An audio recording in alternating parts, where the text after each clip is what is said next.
Good morning to our agent family around the country, or afternoon, depending on where you're from. We welcome you to Network News, and this month is September, as many of the kids have started school again.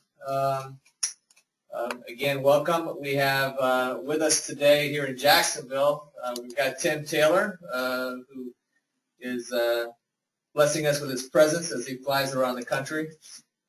He's here in Jacksonville today, along with Dave Canfield from Interlog, who will be presenting to you next month as we start to move forward with our enhanced international services on the air and the ocean side, amongst other things. So I hope all of you can join us next month for that. I think we have a pretty exciting presentation today. So I'm going to turn it over to Lisa Pate to get started. Thanks, Jim. I just wanted to share with you a new website that the United States government has just compiled, and this is probably the best thing that I've ever seen the government do for the transportation intermediaries such as ourselves. The URL at the bottom, you most definitely are going to want to bookmark that URL to get to this website. This is the new Safety Measurement System website.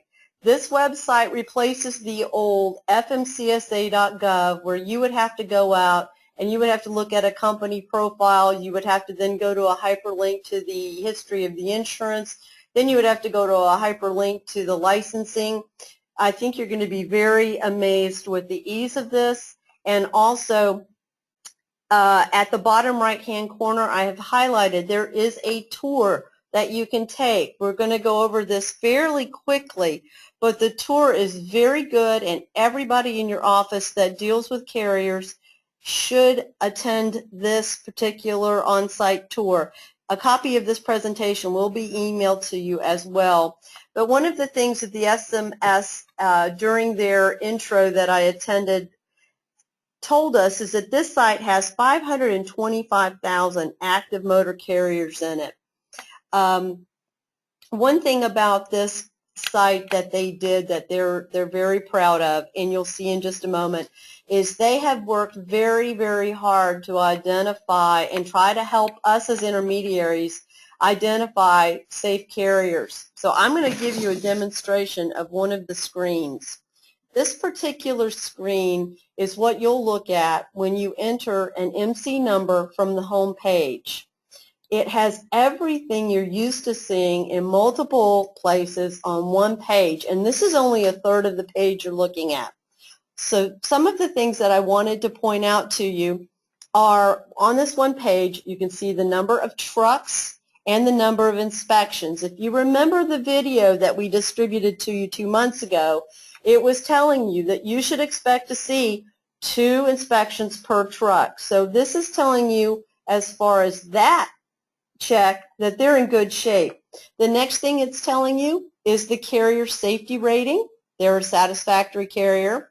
And then it also tells you what their out-of-service rates are. And if you'll remember, all of this was in different spots before. So it's all very user-friendly right here.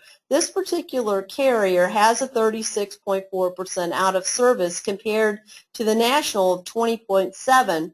So that's going to cause you to take just a couple of other steps, and I'm going to demonstrate those steps to you.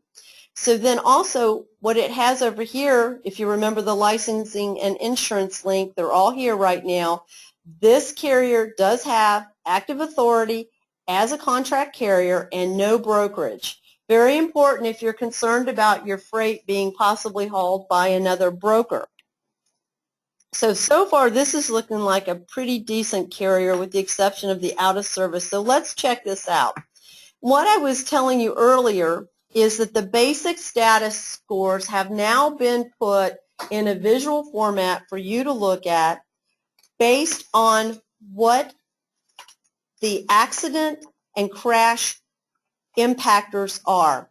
The very first one is right here. So this particular carrier is showing to have a concern. That's what the little yellow triangle is telling you. This is over the threshold. So let's take a look and see exactly what is over the threshold.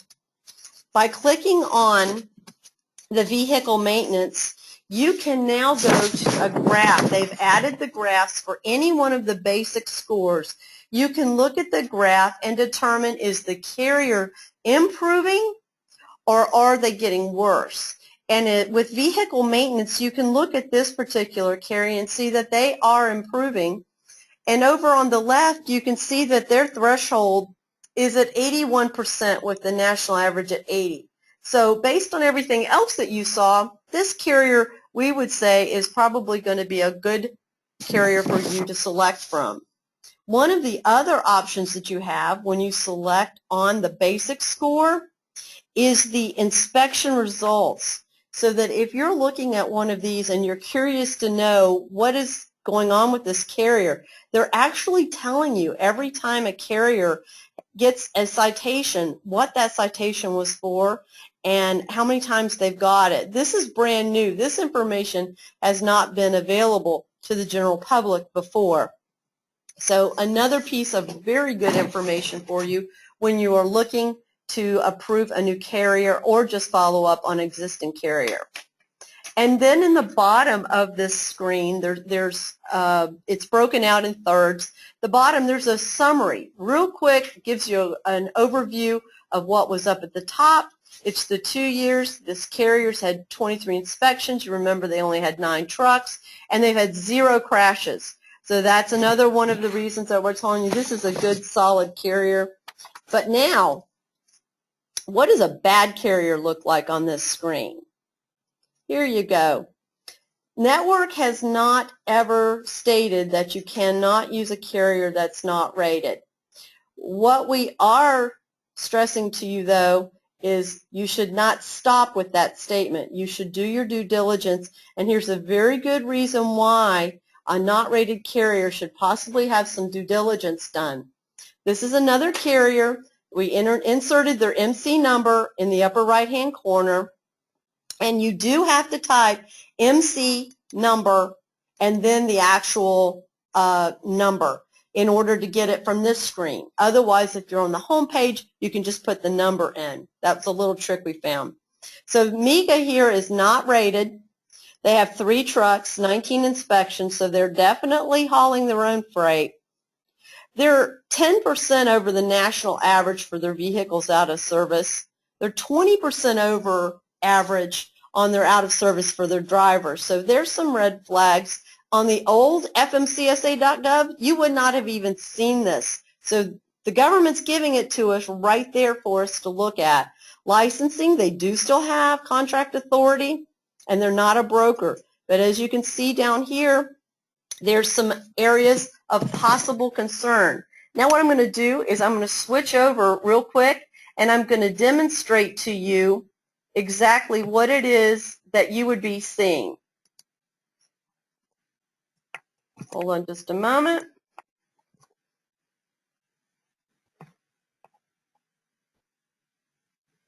All right.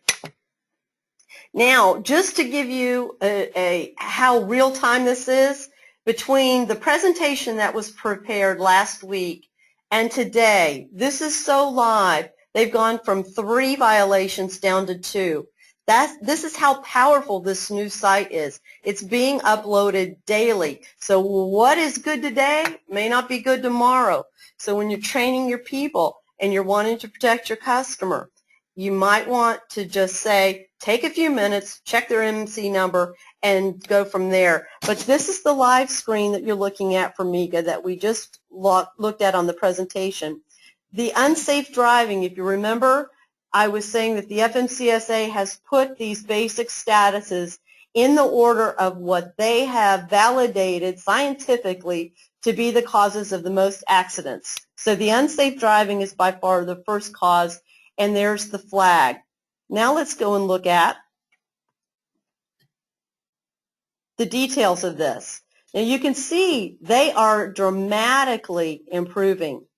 Dramatically. But they're still at 92% because of what happened earlier in this year.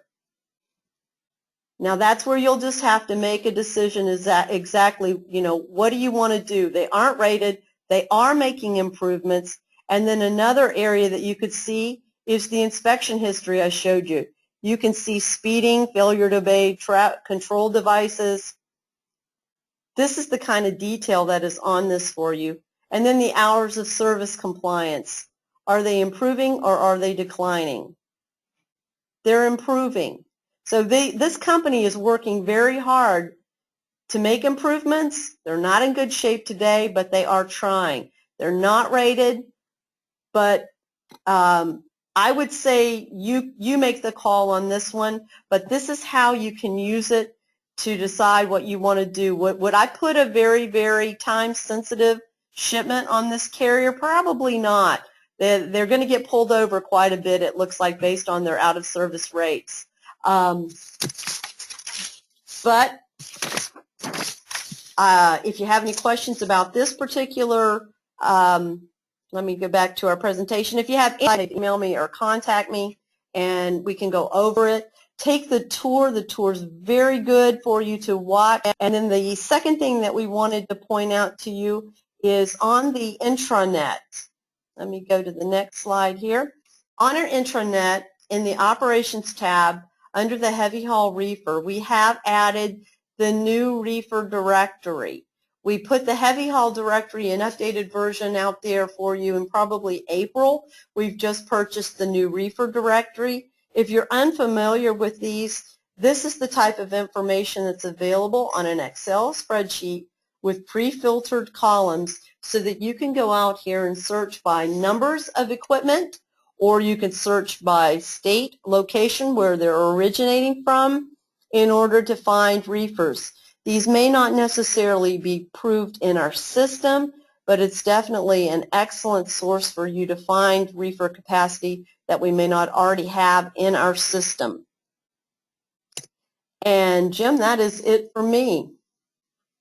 Okay, thanks, Lisa. That's great information. I'm sure it'll be very useful to our agent family. Let me ask Tim. Tim, do you have any comments to the agent family? I'm going to get you off guard here a little bit, but Well, some information you want to share. Yeah, I do. Lisa, that was a very good presentation. I loved your walkthrough of the new SMS reporting. Too often we take for granted that a carrier on a, especially time-sensitive or expensive cargo, that a carrier is operating or going to move that shipment on time and that he's safe. And the CSA data will give you a glimpse into how that carrier runs his company and how much control he has with his drivers and how good a shape his equipment is in. I always said you can fix hours of service compliance simply by cracking the hammer. What you can't fix is a piece of junk truck. That piece of junk truck is going to be there all the time, and if it's a 2001 Kenworth on your $180,000 load, I'd say you gave a 2-bit dispatch to a major client of yours. So we're in this. We make more money on the loads that are more expensive, the products that are more expensive. We've got to make sure that the truckers that we put under these loads are quality truckers. That's my 2 cents for the day. Okay. Anyone else here want to make any comments to anything right now? Okay. Well, this will be a brief call. I hope the information was useful to you. I hope you all have a great month of September, and we look forward to talking to you on our next network news call next month.